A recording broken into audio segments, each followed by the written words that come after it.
Good morning, everyone. So welcome you all for today's session, and hope everybody going to enjoy today's session. Mangesh sir is ready, so I'm welcome Mangesh sir to the Satipatthana discussion session. Thank you, So Manju bhai. I'm handing this session to you. Thank you so much. Thank you, Manju bhai, and all of you. A very good morning to all of you. And this is going to be our penultimate class on the Satipatthana Sutta. And maybe at the end of the class, of course, we will invite our beloved Dato, our beloved Acharya Nagajiva, to come and join us for teaching and question and answer. So he has already agreed, but we have to seek his time, and hopefully, that would happen. So to begin with today, we are going to study a very interesting portion of the Satipatthana Sutta. And this particular section is so important that we can take a lot of time, to understand the very much, profound aspects of the teachings here. Because what we are going to study today in the technical parlance, they are called Sapta Bojhanga. In the Indian languages, it's called Sapta Bojhanga. And 7 factors of enlightenment, as is translated by the by Nagajiva Acharya. So you see, these 7 factors, or what is called the Bojhanga, or the organs of enlightenment, or the factors of enlightenment. The word here, if you break the word Bojhanga, it comes from the word Bodhi and Anga. So Bodhi is, of course, enlightenment or nirvana, and Anga means, we know, the organs or the parts of the Bodhi or Bojhanga or enlightenment. So you can understand, by this small discussion or small comment on the upcoming section, is that this is so profoundly important to understand and practice, because it leads all the way to nirvana. It leads all the way to the enlightenment itself. So this section is very, very important, and it's very important for us to understand it. But as I said, that each of the 7 factors will take at least 1 or 2 weeks to understand in its entirety. But here in the class, because we are running a short course, we are going to just brush up, or just going to look at it as in a very concise manner. So what I'm going to do now is I'm going to read through the entire thing, and please have a patience to listen through what I'm going to read now. I'm going to, of course, read slowly, and then I'm going to come back to the different parts of this section. I'm going to elaborate as to how we can apply it into our practice of Sunya meditation. So, this is how it goes. 7 factors of enlightenment. That is the title of this section. Furthermore, O monks, a monk focuses on Dhamma and observes the 7 factors of enlightenment. And how, O monks, a monk focuses on Dhamma and observing the 7 factors of enlightenment. Now, see, this, please bear in mind that we are still practicing Dhammanupassana. We have seen 4 foundations of awakening, of Sati, 4 foundations. We have seen Kayanupassana, we have seen Vedananupassana, we have seen Chittanupassana, and now please keep in mind that here we are studying Dhammanupassana. So this is the part of how we are going to cultivate the awareness of the Dhamma itself. Please bear this in mind at the background of your mind, that now we are cultivating the awareness of the Dhamma. And we have seen that Dhamma also means the teaching of the Buddha for enlightenment, or the way it is, or the characteristics or the quality of the everything that we experience inside and outside, isn't it? So Dhamma has a very broad meaning. You can say, the technology of enlightenment that the Buddha taught, if you want to, use the word. So we are now actually becoming mindful, or we are cultivating the awareness of the entire process of awakening itself. So please keep this background in your minds when we are reading this section, when we are studying this section, that we are cultivating the awareness of the Dhamma. Okay, so let me begin to read it again. 7 factors of enlightenment. Furthermore, O monks, a monk focuses on Dhamma and observing the 7 factors of enlightenment. And how, O monks, a monk focuses on Dhamma and observing the 7 factors of enlightenment. Number 1, factor of awakening. Here, O monks, a monk observes the factor of awakening inwardly, and he knows this is the awakening factor. A monk observes there is no factor of awakening. He knows there is no factor of awakening. He knows in what way the factor of awakening has appeared. He knows in what way the factor of awakening developed and ceased. Please bear with me. I'm going to explain you everything. Just have a mindful listening, awakened listening, so that, you will get to know what we are talking about. The second one, factor of investigation. Here, O monks, a monk observes the factor of investigation inwardly, and he knows this is the factor of investigation inwardly. A monk observes there is no factor of investigation. He knows there is no factor of investigation.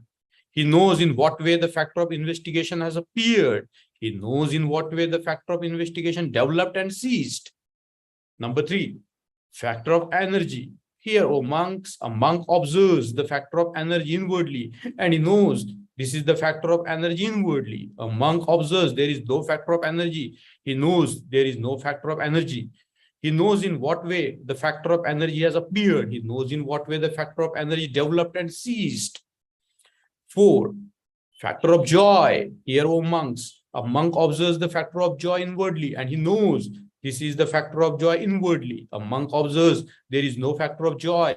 He knows there is no factor of joy. He knows in what way the factor of joy has appeared. He knows in what way the factor of joy developed and ceased.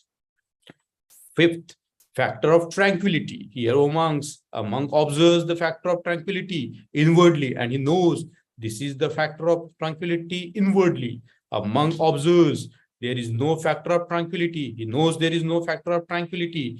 He knows in what way the factor of tranquility has appeared. He knows in what way the factor of tranquility developed and ceased. 6th, factor of concentration. Here, O monks, a monk observes the factor of concentration inwardly. He knows this is the factor of concentration inwardly. A monk observes there is no factor of concentration. He knows there is no factor of concentration. He knows in what way the factor of concentration has appeared. He knows in what way the factor of concentration developed and ceased. 7th and the last, factor of equanimity. Here, O monks, a monk observes the factor of equanimity inwardly, and he knows this is the factor of equanimity inwardly. A monk observes there is no factor of equanimity. He knows there is no factor of equanimity. He knows in what way the factor of equanimity has appeared. He knows in what way the factor of investigation, no, is wrong, equanimity, okay? Factor of equanimity developed and ceased. Thus, he focuses on Dhamma, observing Dhamma internally. He focuses on Dhamma, observing Dhamma externally. He focuses on Dhamma, observing the Dhamma internally and externally. Or he focuses the Dhamma and observing the appearance of Dhamma. He focuses on Dhamma, observes the station of Dhamma. Or else he just observes the Dhamma as it is. As it is, only so far as sufficient for insight and attention on Dhamma. He focuses without attachment and not clinging to anything from this world. Just so, O monks, a monk focuses on Dhamma and observing Dhamma in 7 factors of enlightenment. So what I wanted to do by reading it through and through is to give you an idea that there is some pattern that is repeating here. And there are some key words that we all need to understand if we want to master this path towards enlightenment. So let's begin with the first anga, or let's begin with the first organ of enlightenment or nirvana or bodhi. It is called sati. Okay, and we have all been studying sati from last few classes. And since we started learning reverse counting, since we started learning following the breathing, since we started learning, scanning our body, since we started learning focusing our breathe, we are already cultivating the factor of awakening. Okay, we are already cultivating the factor of awakening. Please keep in this mind that when we are talking about the factor of awakening, we are talking about sati. Okay, and we have seen there are 4 areas in which we need to cultivate sati. What are the 4 areas in which we need to cultivate sati? Establish sati, body, kaya, feeling sensation, vedana, chitta or mind, and the 4th one is dhamma. And now we are studying the mindfulness of dhamma or cultivation of awareness of dhamma. And in that, once we start becoming more mindful, when we cultivate more mindfulness, step by step, daily, sufficient enough to go on to the next level. Okay, so you see, this sati itself is a foundation. Without the foundation of sati, we cannot become enlightened. We cannot end our suffering. We cannot experience nibbana. So the crucial element here in the path towards enlightenment is the cultivation of sati. Please keep this in mind that without the foundation of sati, no end of suffering can be in sight.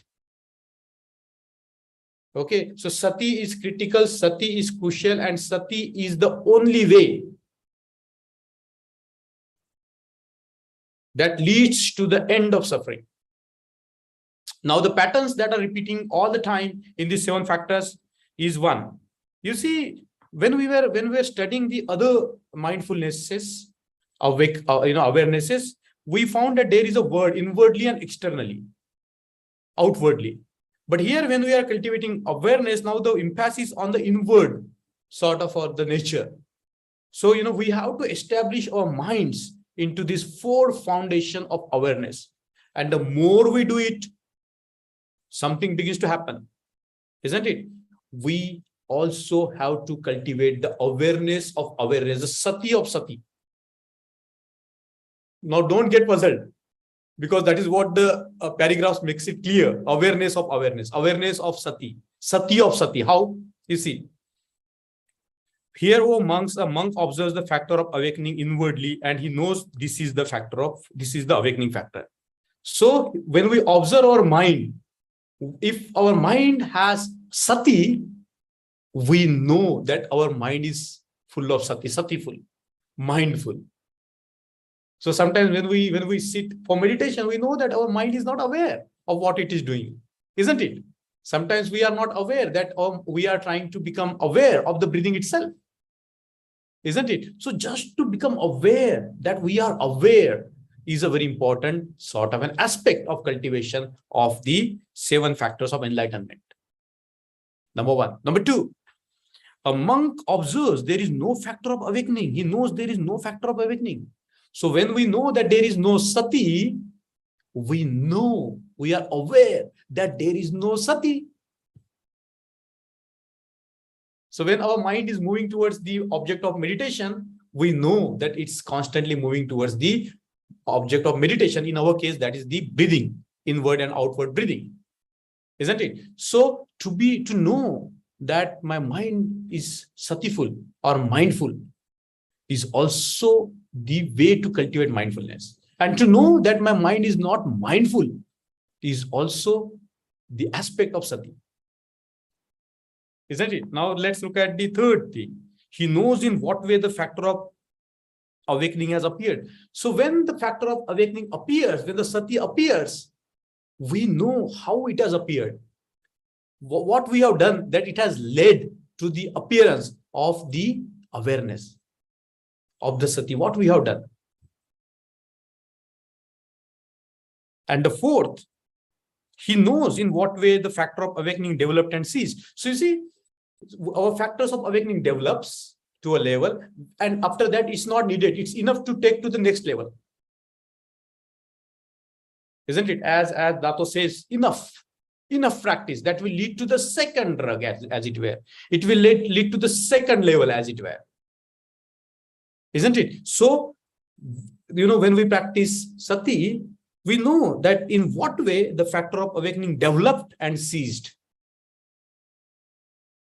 So you begin to see the entire mental processes of meditation, and we have to cultivate the awareness of the entire meditation processes which are taking place within us.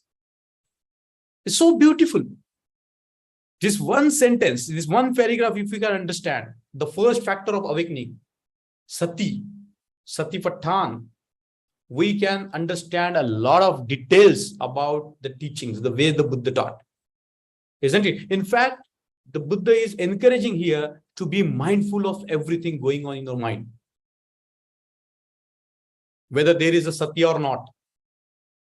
If there is sati, we note, we observe there is sati. If there is no sati, we observe there is no sati. Distracted mind, unmindful mind, asati. And then when we know that the asati has awakened, there is awareness that the sati has awakened. And the fourth, and very beautifully put up here, is he knows in what way the factor of awakening developed and ceased. So when we reach a stage in our observation, in our cultivation, that we begin to see that how now this sati has emerged, matured, and ceased. We don't need it now, because we have to let it go and go on to the next level. It's very beautifully put up here. Very, very concretely and very, very precisely put up here. Sati is also called as we have seen, as a door to the enlightenment. Isn't it? It's a gateway to Nibbana. And it entails clear perception, clear comprehension. It is not the muddled comprehension, it's a very clear comprehension.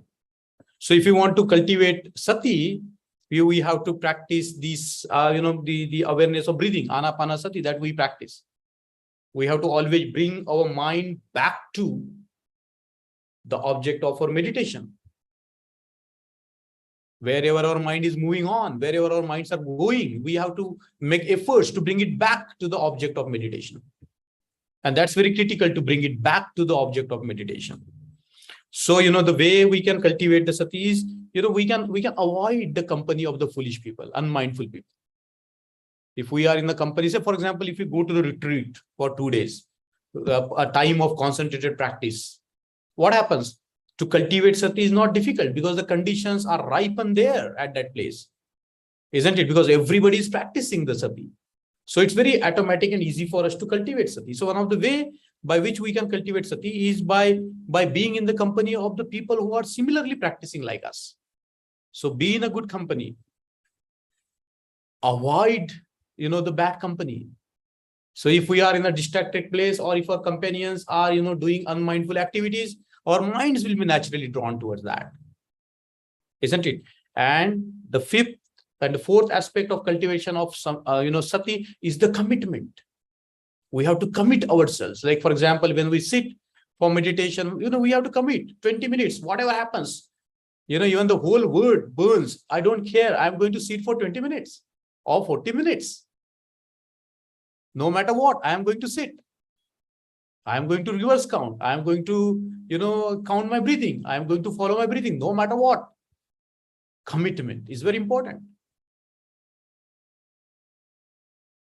So this is how we cultivate sati, by bringing our mind back to the meditation object. In our case, the meditation object is the breathing. So that leads to the second factor of bojhanga. What is the second factor? The factor of investigation. The word here is investigation. And we have to investigate by our own mind. Nobody is going to come and investigate for us. That is what the Buddha says, be your own light. We cannot rely on any external agency for us to investigate. And the investigation is critical. No blind faith. As Acharya says that, we have to investigate. We have to keep our minds open. So what do we investigate? We investigate Nama and Rupa. We investigate all the aspects of Nama and Rupa, and we try to observe the Nama and Rupa the way they are, the way it is. Very critical. So we have to observe in our mind whether that factor of investigation is awakened in us. Are we investigating? Even we have to investigate the teachings themselves. Whatever we are studying here, we cannot just accept them blindly. We cannot just accept them because somebody who is teaching them, is looking credit worthy, or, is looking, has a good name or whatever. No. We have to test it. We have to investigate it for our own selves, by our own minds. And that in the Indian languages is called Dhamma Vichaya. In the Indic languages, that second factor of awakening is called Dhamma Vichaya. Dhamma is the truth. Dhamma is whatever we experience is Dhamma. Through our six senses, whatever we experience, through our six senses, mind, whatever we think, whatever we cognize is the Dhamma. So what the Buddha is asking here, that we have to cultivate this factor of investigation, Vichaya. Dhamma Vichaya. We investigate. We try to find whether it's wholesome or unwholesome. Whatever is arising in our mind is wholesome or unwholesome. We observe it. Just like we observed when we were studying the cultivation of mind, whether our mind is expanding or contracting, whether our mind is wholesome or unwholesome. Just like that, we have to investigate. What do we have to investigate? Whether my mental states are wholesome or unwholesome. Are they leading to something positive, or they are taking me to astray? Are the thoughts in my mind blameworthy or blameless? Are they inferior or superior? Are they evil or good? Isn't it? You don't cultivate like that. You just observe when you investigate, and that investigation takes place when we have reached a certain level of sati. Sati enough for our mind to investigate itself.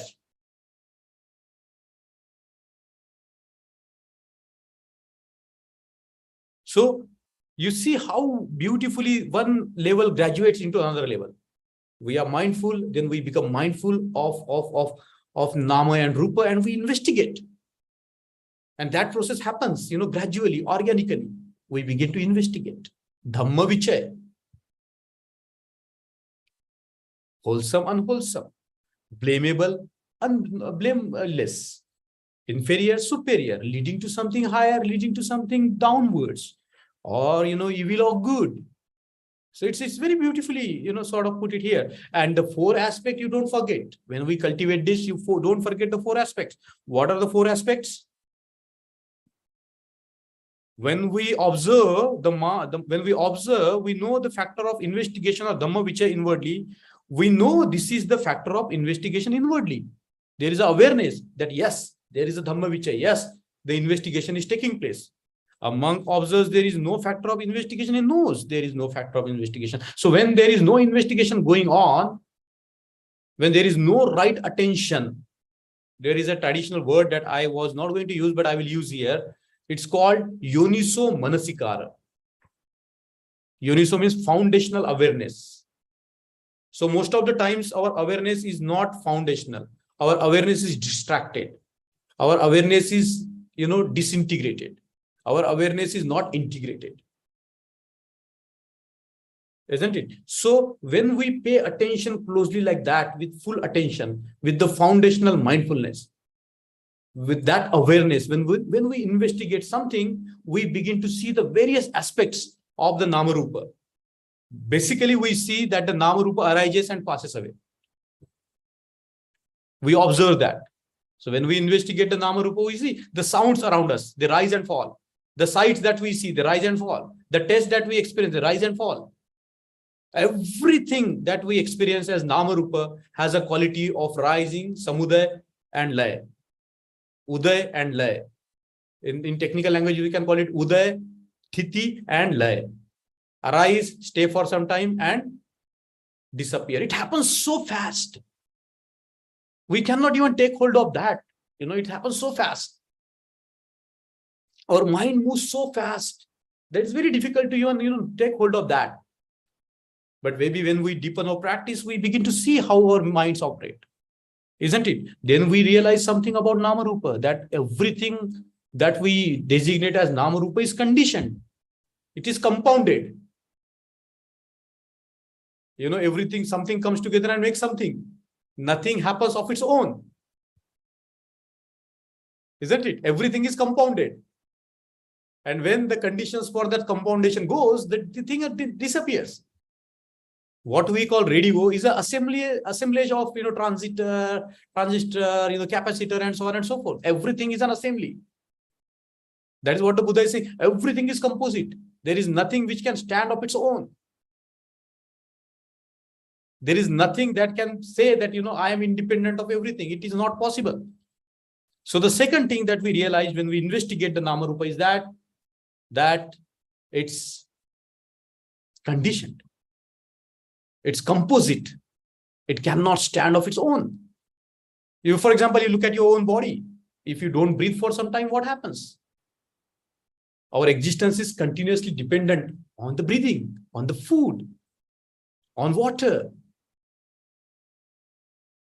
This body, when we were born, very small. Isn't it? And because of the conditions, we take food and all, it grows into it. You see? So we have to understand, when we investigate like this, the Nama Rupa, we find that, it arises and passes away. We cannot hold on to it. Secondly, and it's very important for us to understand, is that everything is conditioned. The Nama Rupa are conditioned. They are composite. So that's where our investigation leads us. And for that, we have to have this pure awareness, that basic awareness. That's why in Indian language, it's called the Yoniso Manasikar, the home awareness, the awareness as it is. Now, let's look at the third level, the factor of energy. Here, monk observes the factor of energy inwardly, and he knows this is the factor of energy inwardly. Now, what is the word for energy? The word for energy is virya. And without virya, we cannot succeed. That means we have to have this energy to examine, energy to cultivate the sati. And as we have seen in the previous classes, if we are idle, if we don't make efforts, we are not going to end the suffering for us. So making efforts, striving is very important. These are in fact the last words of the Buddha. Appa madena sampadet. Strive with diligence. So we all have to strive with diligence. There is no escape from diligence. No one of us can escape from diligence. We all have to strive. And that is what is energy, which is called the virya.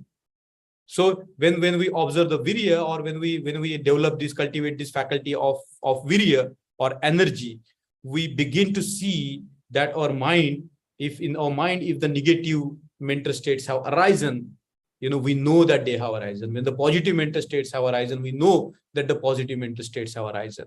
When they disappear, we know that they disappear. Isn't it? So, it's very, very profound sort of a thing. From investigation, energy. So it's called virya. And the fourth and very important is the factor of joy. Now, most of the times when we talk about the meditation and all, we talk about poker face, we talk about, very dull and dry life.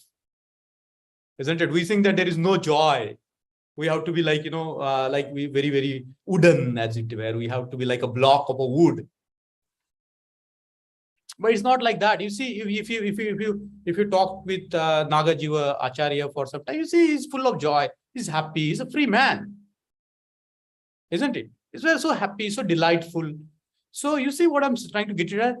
We have to understand that in our practice, it's very important to understand the joy. And when we practice Satipatthana like this, there arises a stage in our meditation where our minds are full of joy. Now, that is not a reason to practice meditation, because there are two kinds of joy. One is the joy which is based on the sense doors. So for example, if we eat something nice, we feel joyful. If our body is touched by something nice, we feel joyful. If we listen to some good music, we feel joyful, But there is another joy, which is called the joy that is non-sensual joy. That joy is not dependent on our senses. That joy comes through our practice. And that is what is important, isn't it? And this joy is so important for us that it sustains our efforts in meditation. Don't imagine that your mind will be very dull and you will be wooden, you will be like a block, you will be like a dead person. No. If you practice Satipatthana right ways, there are very degrees of the joys. Sometimes our body is just full of joy that it cannot contain within our body. It wants to explode out of our body. Sometimes the joy is so, beautifully scattered in our body that, we want to stay in that. But we don't have to stay in that. We don't have to attach to that joy. It will come and it will go. Isn't it? But this joy is very important. It's a factor in enlightenment. There is no such joy that we will experience in the mundane world. The joy that we will experience when we practice the Satipatthana. Please bear this fact in mind, isn't it? And we know that now the joy has arisen in my mind. We know that the joy has not arisen in my mind. It's not there. And we know that this is how the joy has disappeared. And it has now ceased. And we also know that now the joy has appeared. 4 aspects of everything that we have to bear in mind. It's given in all the paragraphs. So it's not difficult for us to understand. But you see, the joy, or what is called in Indian language as piti. Please write this word, piti. Or in Sanskrit language, it will be priti. So there is a joy, this priti that we cannot contain sometimes in our body. This is very important for us to understand the nature of joy. It comes. That was the 4th factor. The 5th factor after the joy is prashabdi, the tranquility. Pasadhi, prashabdi. Now we are just defining or trying to understand something which are very, very deeper mental states. Isn't it? But we have to understand that there are 2 kinds of tranquilities. One is the tranquility of kaya, body, and one is the tranquility of mind. Both our body and mind becomes very tranquil. It is said that in this state, our breathing becomes very settled, very calm, and almost disappears. It gets completely stabilized. This is not a small stage to experience. This is a very, very important stage to experience. Our kaya, our mind, our chitta, both are tranquilized. Prashabda, in Indian language, there is a word called prashabda. It has stilled completely. Just like, if you look at the sea, when there are no waves, it's completely tranquil. Just like that, our mind, our body is completely tranquil, stilled. And according to the text, it says that even the breathing is ceased that time. Tranquility, or pasadhi, or prashabdhi. Isn't it? So when there is a tremendous joy, piti, that joy is transcended by the kind of stillness. That joy is kind of has now graduated into the profound tranquility, in the profound stillness, where what is called the breath, even the breathing is ceased. So we have to observe in our mind whether that stage has arisen or not. Whether our minds are completely stilled, where our bodies are completely tranquil. That is the 5th factor of awakening. We are describing almost how we are going to what is the way towards the Nibbana?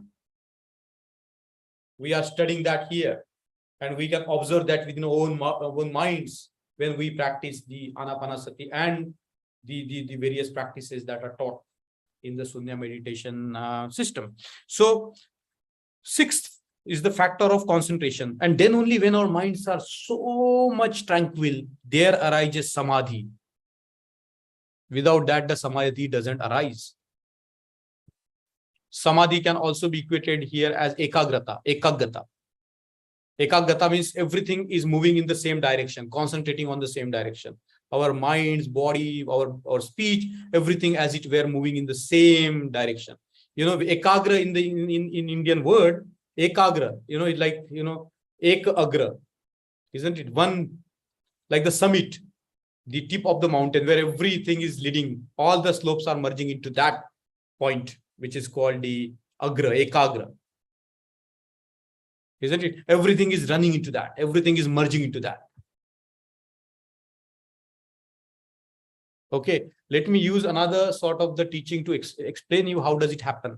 You know, when we practice meditation, our minds are distracted. Our minds are moving here and there. Then what we do, we bring the mind back to the breathing all the time. And then we find it's not easy, but we keep on doing it. We use reverse counting to do it. Okay, we use breathing to focus our mind. Focusing the mind is very important. And when we have reached certain kind of the focus through reverse counting, we count the inward and outward breathing. When again some focus is reached, we just follow the breathing. Then we focus the mind on one point, or we scan the body, isn't it? And that's how we focus our mind. That is called the bringing of mind to the meditation object is called the vitarka. But don't keep these words in mind because these are not very important. But understand it that we always try to make efforts to bring our mind back to the meditation object. And when our minds are fully into the meditation object, you know, we begin to experience what is called the priti. Isn't it the joy, the fourth factor? So when our minds are fully saturated by that object, or, you know, our mind is fully into breathing, it automatically leads to joy. And when we experience the joy, it tranquils down and we experience what is called the sukh, or tranquility, in other words, also called prashabdi. You know, not this normal sukh, but it is a very technical term that we experience the real bliss. We cannot compare it with the joy, it's bliss. So prashabdi is a bliss that comes by the tranquility of the body and the mind. So the best word is bliss, tranquility and bliss. And when that happens, our minds are naturally concentrated. That is called samadhi. That is the sixth factor. And I'm going to spend a lot of time on what is called the seventh factor. Because the seventh factor is equivalent to what we can say resetting the mind. It is the higher stage of resetting the mind. That's where our minds are resetted. We reset it, you know, in a smaller way by cultivating the reverse counting, and, you know, but if we want to reset our mind completely, this is the last stage where our minds are resetted completely forever. What is it? This is called the factor of equanimity. And in traditional Indian languages, it is called upekha. You know, upekha. So what happens? It's the neutrality of mind. That doesn't mean that our mind is dead. It means that our mind is not attached to any nama rupa. Our mind is free now because it is not taken hold by any nama, any rupa.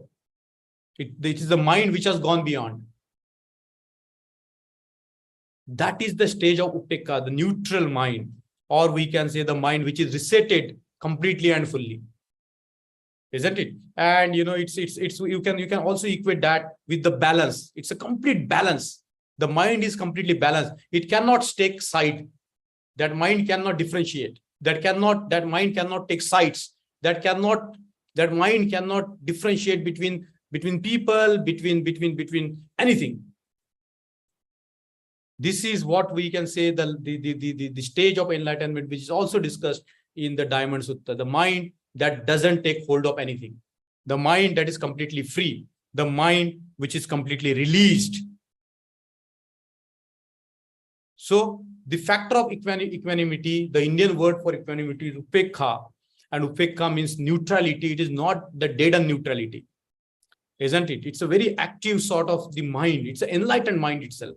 It is the mind of the Buddha that has gone beyond the names and forms. It is no longer attached to any name, any form. It is a free mind.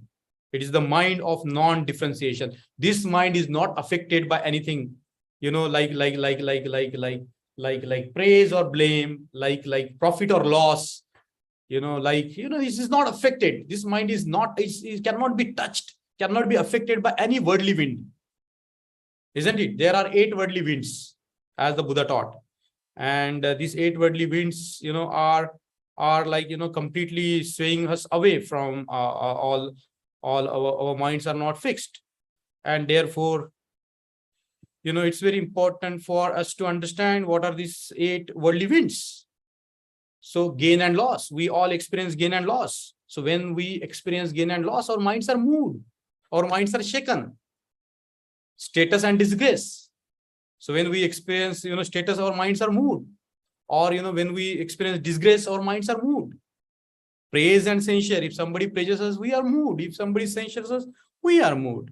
Pleasure and pain. These are the 8 sort of pairs. They are called the 8 worldly winds. They are 8 worldly winds. When they flow, our minds are affected. Isn't it? But when we reach this stage of what is called the equanimity or upekha, our mind is not moved. Our minds are not affected. Our minds attain the stage of non-differentiation.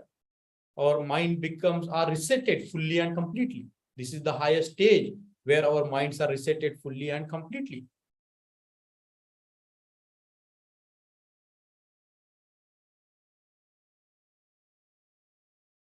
So you see how these 7 factors are there, and I'm going to write it down for some people. The first is sati. When we cultivate sati, we have to cultivate sati enough to lead to what is called the investigation, dhamma vichaya. We have to investigate. That is a quality that we have to do it for ourselves. Then after investigation comes the energy, virya. Then comes piti or joy. And then comes prashabdi or, what is called the tranquility or stillness or bliss. And then comes the samadhi or complete ekagrata.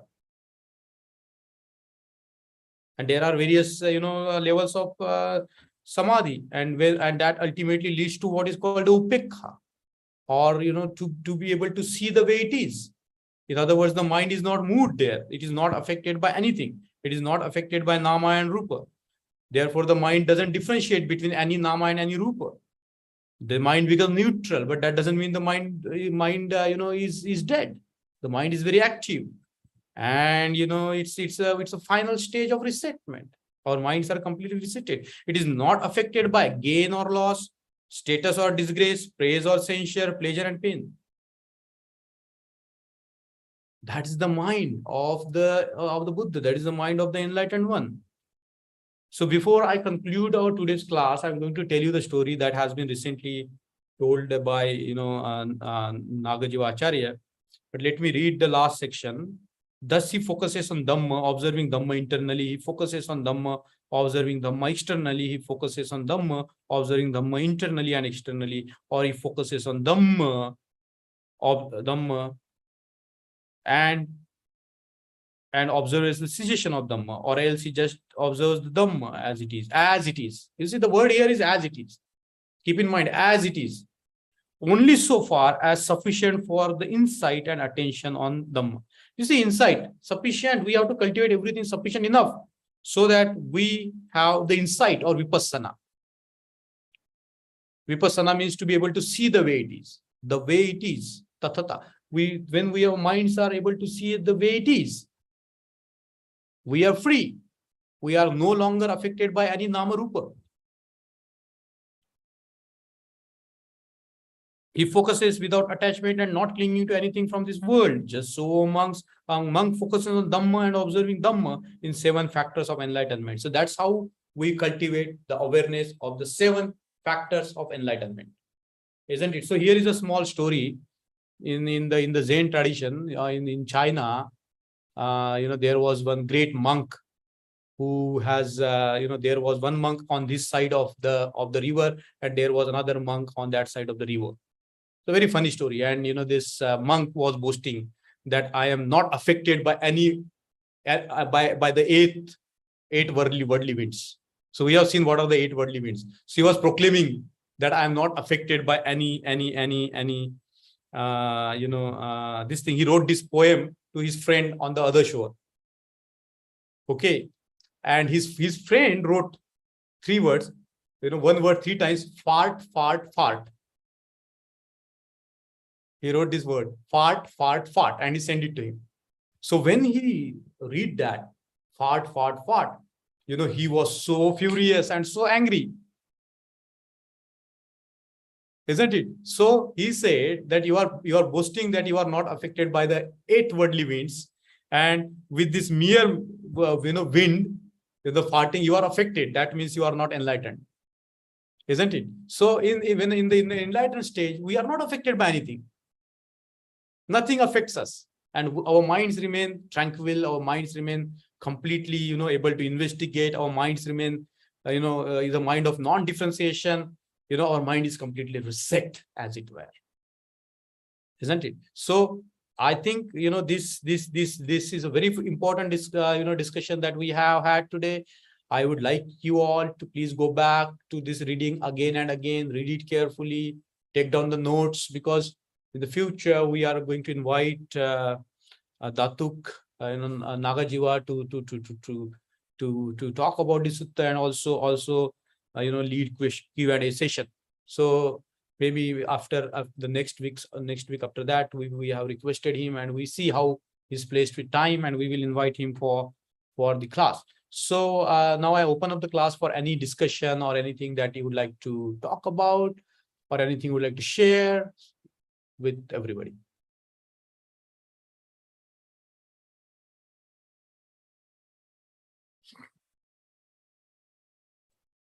Anybody have any comment or anything to say or anything to offer?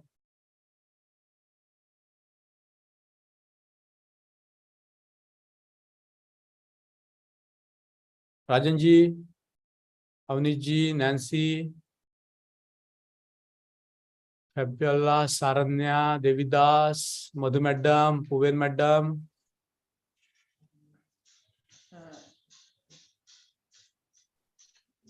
Today we know about path of nirvana. It is very difficult to understand, but today your description is going easily and understand in easy way. Thank you. Thank you. No, I'm very happy when you say that, because I want, we have to keep on going back to the suttas all the time. And now it is very easy to describe Diamond Sutra and understand to Diamond Sutra. It is now I am understand very well to Diamond Sutra. Very based good. on Satipatthana. Very good. Very good. Very good. Very good. Very good. Very good. See, once we start practicing, regularly, and we start reading the sutta, we begin to see, the thing starts becoming not so difficult, very accessible to all of us to understand. Pawanji has something to say. Pawanji, can somebody unmute Pawanji? Okay, Pawanji. Yes, thank you. Mangeshji, you have talked about Dhammanupasana today. So in this session, you were talking about this tranquility and equanimity. Yes. So yeah. So in that, you said there is a stage where the mind will not differentiate whether it's a known person or unknown person. Yes. So, so if it will not differentiate in this case, whether it's a known person or unknown person, then how the things will move forward? That's a good question. It is not that one becomes an absolute stupid here. One becomes aware. You know, in the previous classes, we have seen that awareness of yourself and awareness of others, isn't it? So it is not just you are aware of yourself, and you are also cultivating awareness of things outside you, people outside you, isn't it? So, you know, in that stage, you are asked a very right question. It is also the part of what is called the 4 sublime states, isn't it? So what are the 4 sublime states? It begins with metta. So when we cultivate practice like this, that other people are like me, as I am, so they are, metta, that leads to the cultivation, or, you know, actually action of karuna, compassion. So word karuna means comes from the action. It is not just thinking about helping others. It's actually doing something about it. Karuna, isn't it? So you see, when we identify yourself with other people, and when you see them in suffering, what happens? Your automatic response is compassion. For example, a mother, when she sees her child suffering, she cannot but respond with compassion. Okay. And the third mental state that has been talked here, which arises, is the mental state of mudita, sympathetic joy.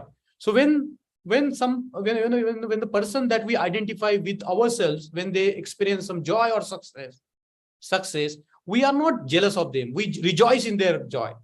We rejoice in their achievements. You know, it's not easy.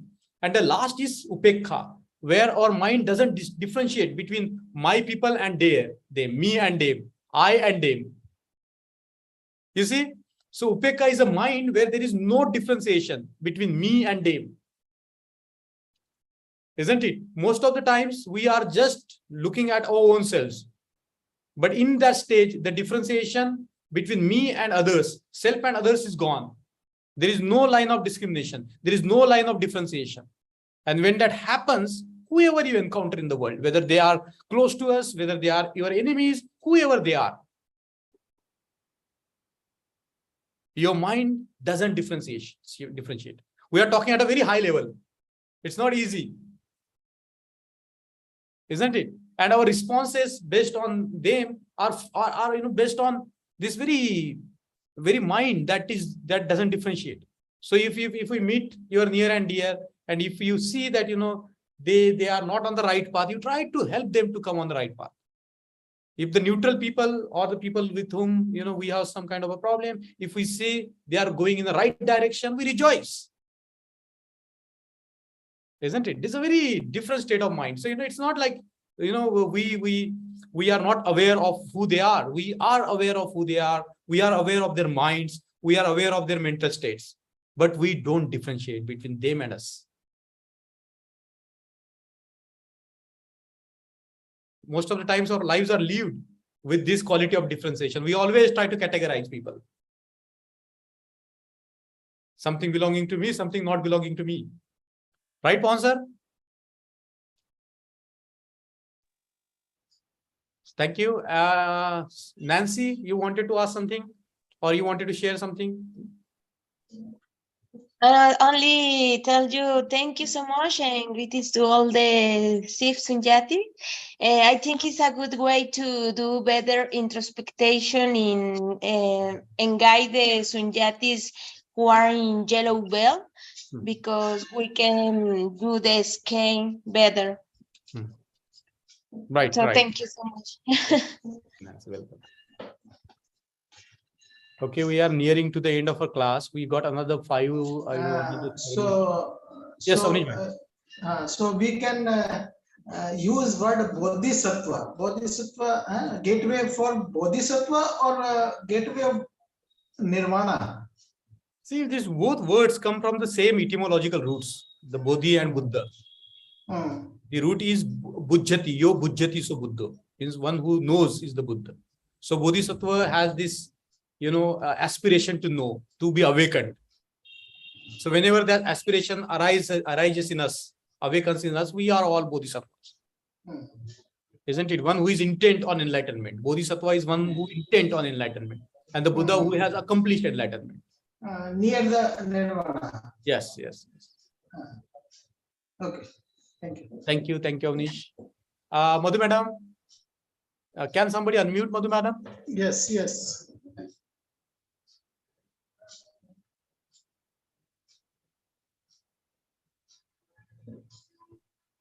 Yes, There's madam. one question as Dr. Povan has written, does Yes. dharma leads to suffering as the focus is on the name, nama and rupa? Right, Dr. right. Povan has written in the chat box and she wants the answer to this. Okay. Dr. Puvan, the point is, when we focus the attention on nama rupa, we observe it as it is. I have been emphasized in the class, and Naga Jivacharya also emphasizes like this, that we don't interfere with nama rupa. We just observe them as it is. Isn't it? So when we focus, when we observe something for what it is, and we know for sure what it is, then our minds do not suffer. The suffering is gone. When we know that you cannot hold on to something because it's always slipping away. And because it slips away, it exists. So when we realize the sense of everything, we realize the quality of everything, when we realize the dhamma of everything, of our own existence, of others' existence, of everything which we experience as nama rupa, when we see it as it is, that it arises and passes away, it is conditioned. Depending on the causes and condition, things arise, and depending on the causes and condition, the things pass away. Isn't it? When we observe like this, we see the way it is. And when we see the way it is, we do not suffer. But when we don't see it as the way it is, we suffer. For example, I will give you an example. Say, there is a horse, but we want it to be a donkey.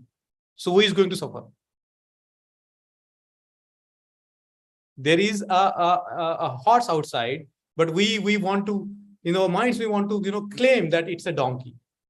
We are clinging on to that idea that it's a donkey. The word is, everything changes. And we hold on to some ideas that it's not changing. You look at ourselves, no? Every moment we are changing. We have changed quite a lot. We will change quite a lot. But we hold on to that idea of, something which is not changing. Isn't it? So when we see the way it is, we are free. When we are free, when our minds are not lashed onto any nama rupa, we are free of suffering. But that's not easy. It's very easier said than done. We have to practice. We have to practice. Says, not even says. Yeah. It is also difficult to say. Yes. I think. You see, that's why we have to follow the path. This Follow the path. Investigation of Dhamma, then energy, then joy, then complete tranquility, then the total focus of mind, samadhi, and then the tranquility, the complete sort of equanimity, the upekha that arises. Isn't it? Poen ma'am, does that answer your question?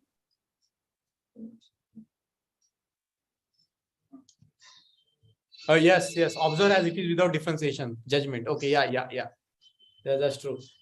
All right, then we reach to the end of a class, and if there is no passing question on your mind, the upcoming class will be our last class, and after that we will invite Naga Jivacharya to come and for teaching and Q&A. So I would urge you all to kindly practice and read again and again this very wonderful sutra, so that we have a lot of clarity, and we have a lot of ideas, and we have a lot of experience as to how we can move towards enlightenment. That is the promise that is given by this.